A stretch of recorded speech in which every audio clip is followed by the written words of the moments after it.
Hello बच्चों, कैसे हो? उम्मीद है कि आप अच्छे होंगे। तो बच्चों, मैं आपके लिए अध्याय 14 के सांख्यिकी अर्थात स्टैटिक्स के पार्ट 3 को लेके आया हूं, जो कि आप लोगों के लिए बहुत ही महत्वपूर्ण प्रश्न सब है। तो बच्चों, चलते हैं आज का प्रथम प्रश्न की ओर। आज का प्रथम प्रश्न दिया हुआ है, प्रथम 5 अभाज्य संख्याओं का माध्य डैश होता है। ए में 2.6, बी में 3.6, सी में 5.6 और डी में 8.6। बच्चों, प्रथम 5 अभाज्य संख्या बराबर 2, 2, 3, 5, 7, 11, 1, 2, 3, 4, 5। बच्चों, आप जानते ही हैं कि अभाज्य संख्या उस संख्या को कहा जाता है जिसका केवल 2 गुणनखंड हो, अर्थात 2 का 2 गुणनखंड है, 3 का भी 2 गुणनखंड, 1 और 2 अर्थात 1 से भाग और 2 से भाग ही लगेगा इसमें, और किसी से नहीं। 3 भी 1 और 3 से भाग लगेगा, 5 में भी 1 और 5 के अलावा किसी संख्या से भाग नहीं लगेगा, 7 में भी 1 और 7 के अलावा किसी संख्या से भाग नहीं लगेगा, और 11 में भी 1 और 7 के अलावा किसी संख्या से भाग नहीं लगेगा। अब इसका माध्य जब निकालना है तो माध्य बराबर 2 + 3 + 5 + 7 + 11 बटे 5। अब इसको जोड़ेंगे बच्चों, 5 5 10 7 17 11 28 होता है, 28 बटे 5। इसको जब भाग देंगे 25 25, 3 बचा, 5 36, 5.6 अर्थात 1 का आंसर हो जाएगा बच्चों ऑप्शन नंबर सी। नेक्स्ट प्रश्न है बच्चों, प्रश्न नंबर 2। प्रश्न नंबर 2 दिया हुआ है, वर्ग चिन्ह बराबर ऊपरी सीमा प्लस डॉट डॉट बटे 2 होता है। ए में दिया हुआ है आपको ऑप्शन निम्न सीमा, बी में माध्य, सी में माध्यिका और डी में बहुलक। तो बच्चों, इसका आंसर होगा निम्न सीमा, क्योंकि देखिए जैसे 2 और 5 ये वर्ग अंतराल है, इसमें जब इसका वर्ग चिन्ह निकालेंगे तो वर्ग चिन्ह हो जाएगा ऊपरी सीमा प्लस निम्न सीमा बटे 2 होगा बच्चों। इसीलिए इसका आंसर हो, इसीलिए तो ऊपरी सीमा और निम्न सीमा, जैसे ये 5 + 2 बटे 2 होगा, 7 बटे 2 अर्थात 3.5 होगा। इस उदाहरण को मैं इसमें बताया हूँ, लेकिन इसका आंसर हो जाएगा बच्चों सिर्फ निम्न सीमा अर्थात 2 का आंसर हो जाएगा ऑप्शन नंबर ए। बच्चों, ऊपर तो वैसे सूत्र दिया हुआ था, सूत्र मैं बता भी दिया हूँ और उदाहरण सहित समझा दिया हूँ, लेकिन फिर भी तीसरा प्रश्न वही उसी फॉर्मूला पे, उसी सूत्र पर उदाहरण दिया हुआ है, उसको बनाना है।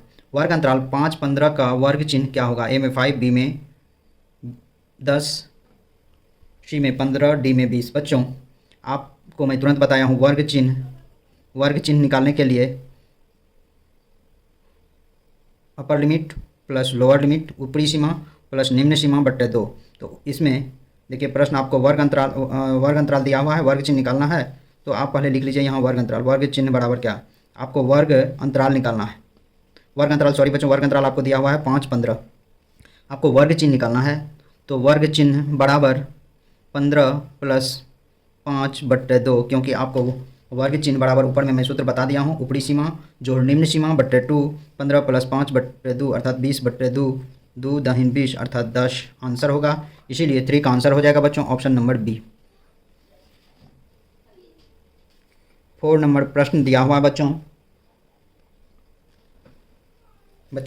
4 नंबर का प्रश्न दिया हुआ है, वर्गीकृत आंकड़ों का माध्य डैश विधियों से निकाला जाता है। तो बच्चों, वर्गीकृत आंकड़ों का माध्य आपको 3 विधियों से निकाला जाता है बच्चों। वह 3 विधि क्या है?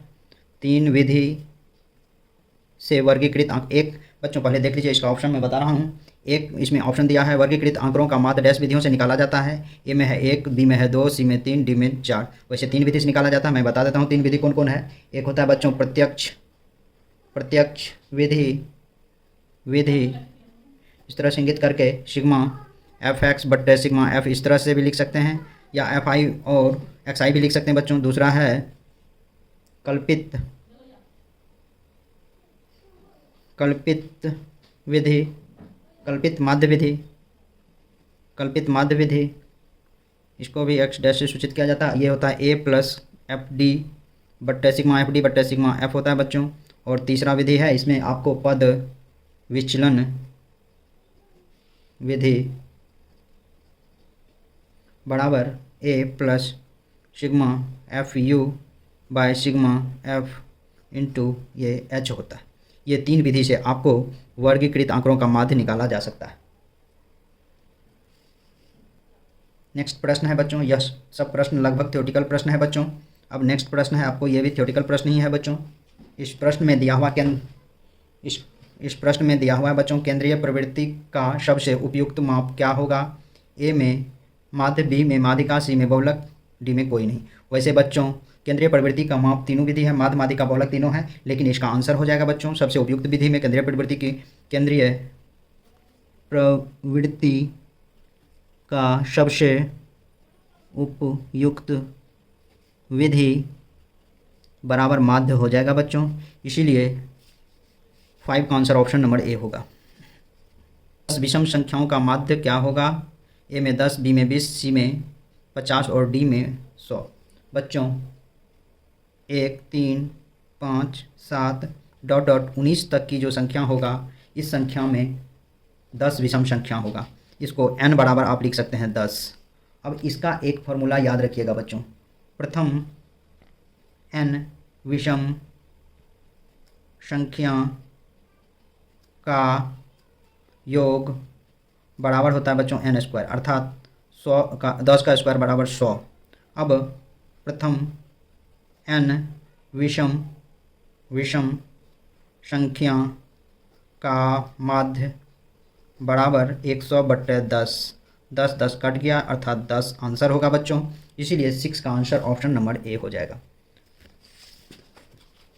नेक्स्ट प्रश्न है बच्चों प्रश्न नंबर 7। प्रश्न नंबर 7 दिया हुआ है, 5 के प्रथम 7 गुणजों का माध्य क्या होगा? ए में 35, बी में 30, सी में 25 और डी में 20। बच्चों 5 के प्रथम 7 गुणज, बच्चों गुणज मीन्स होता है 5 को 7 बार गुना करके लिखना। तो 7 गुणज 5 के 5 का 5 से जो संख्या डिवाइड हो जाए। बच्चों 7 के प्रथम 5 गुणज, 5 के प्रथम 7 गुणज 5, 5 दूना 10, 5 तिया 15, 5 के 20, 25 25, 5 के 30, 5 7 35। ये 35 तक होगा और सभी संख्या। तो माध्य इसका निकालना होगा। तो माध्य निकालने के लिए सभी संख्याओं का योग बटे 7 करेंगे। 5 + 10 + 15 + 20 + 25 + 30 + 35 बटे 7 करेंगे बच्चों। सभी संख्याओं का योग बटे जितना संख्या वो दिया जाता है। और माध्य और औसत लगभग एक ही चीज़ है बच्चों, यानी कि माध्य औसत में कोई अंतर नहीं है, माध्य औसत सेम ही है। तो 5 5 10 5 15 5 20, 20 का 0, 3 3 6, 2 8, 2 10, 11 1 12, 2 14, 140/7, 7 दूना 14, अर्थात 20। आपको 20 इसका आंसर होगा, अर्थात 7 का आंसर हो जाएगा ऑप्शन नंबर डी। 8 नंबर प्रश्न दिया हुआ है बच्चों।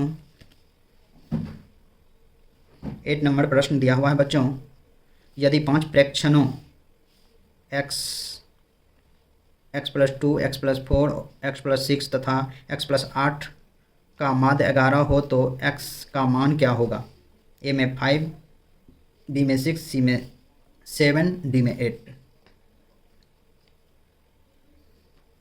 x + 2, x + 4, x + 6, x + 8। x + 2, x + 4, x + 6, x + 8 बटे 5 प्रेक्षण है 5। इसका माध्य आपको दिया हुआ है बच्चों 11।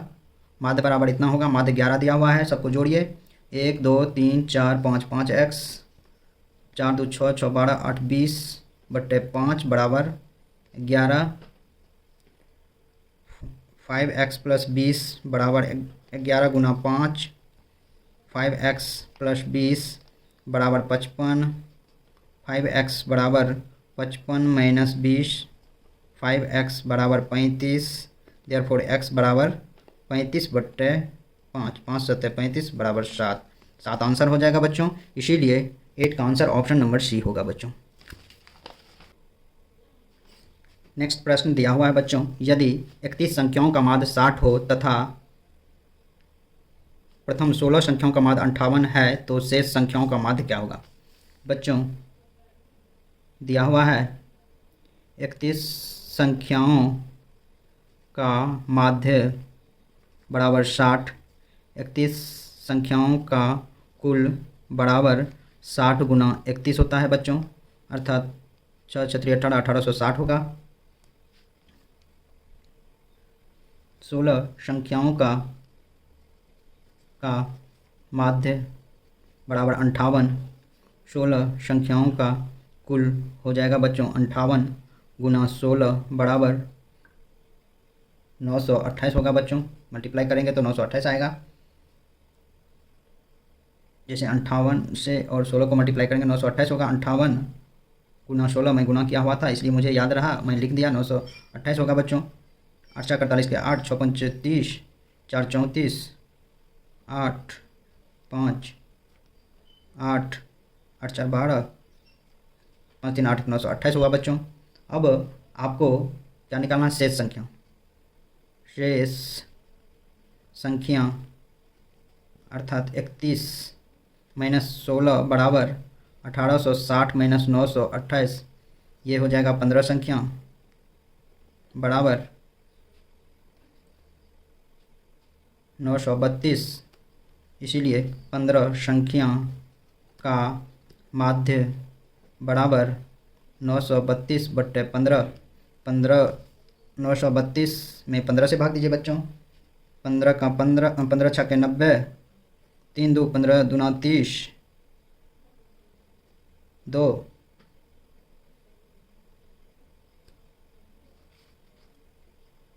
0 15 का 15, ये लगभग 62.1 होगा बच्चों। तो ये 62.1 के आसपास, 62.5 तक यदि रहेगा तो आप 62 लिख सकते हैं बच्चों, यदि आंसर में उस टाइप का दिया हुआ रहे। यदि नहीं दिया हुआ रहे तो आप उसे फिर से जो दिया हुआ रहेगा वही लिखेंगे, दशमलव में दिया रहेगा। यदि नहीं दिया हुआ रहेगा तो वो 62 के आसपास की संख्या लिखेंगे। और 62.6 यदि होगा तो वो 63 उसको आप लिख सकते हैं। जब आपको 62.6 नहीं दिया हुआ रहे तब ऐसा लिख सकते हैं 62.6, 62.7 को 63 लिख सकते हैं बच्चों। इसलिए 9 का आंसर हो जाएगा बच्चों ऑप्शन नंबर बी।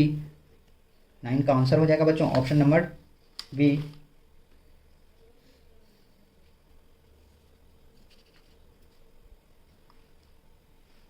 तो बच्चों आज का अंतिम सवाल है संख्या 3, 5, 7 और 9 की बारंबारताएं क्रमशः x minus 2, x plus 2, x minus 3 और x प्लस 3 हैं। यदि माध्य 6.5 हो तो x का मान क्या होगा? a में 2, b में 3, c में 4, d में 5। बच्चों सबसे पहले आपको माध्य निकालना है। तो माध्य निकालने के लिए आप क्या करेंगे? आपको बारंबारता दिया हुआ है और संख्या दिया, बारंबारता से उस संख्या को गुना करेंगे। 3 गुना x माइनस 2 प्लस 5 गुना, तब कुल संख्या निकलेगा बच्चों x plus 2, 7 into x minus 3 plus 9 into x plus 3 बट्टे कुल बारंबारता वाला संख्या को जोड़ेंगे x minus 2 plus x plus 2 plus x minus 3 plus x plus 3 लिखेंगे। और माध्य बराबर आपको यहाँ 6.5 दिया हुआ है,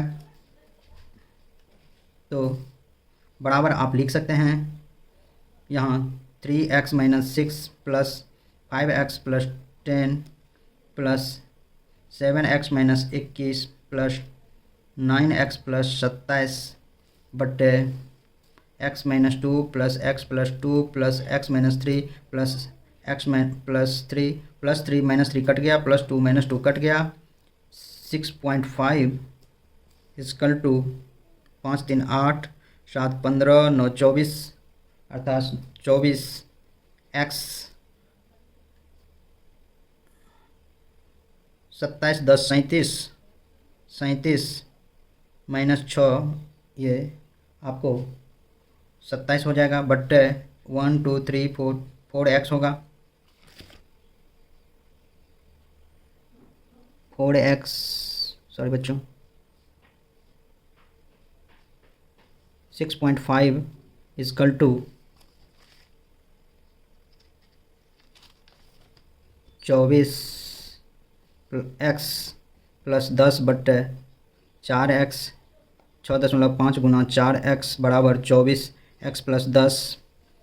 4 से इसको मल्टीप्लाई कीजिए बच्चों, 4 5 20 का 2, 6 चौके 24, 2 26.0x माइनस 24x बराबर 10। इस x वाले को इधर ले आए, इसको लिख सकते हैं 26x माइनस 24x बराबर 10, 2x बराबर 10। देयरफॉर x इक्वल टू 10 बट्टे 2, 2 पंचे 10, x बराबर 5 आंसर होगा बच्चों।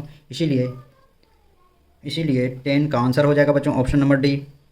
तो बच्चों आज के वीडियो में बस इतना ही। मेरे यूट्यूब चैनल पर बने रहने के लिए बहुत बहुत धन्यवाद, तथा ऐसे वीडियो को देखने के लिए हमारे चैनल को ज़रूर से ज़रूर सब्सक्राइब करें। तो बच्चों बहुत बहुत धन्यवाद।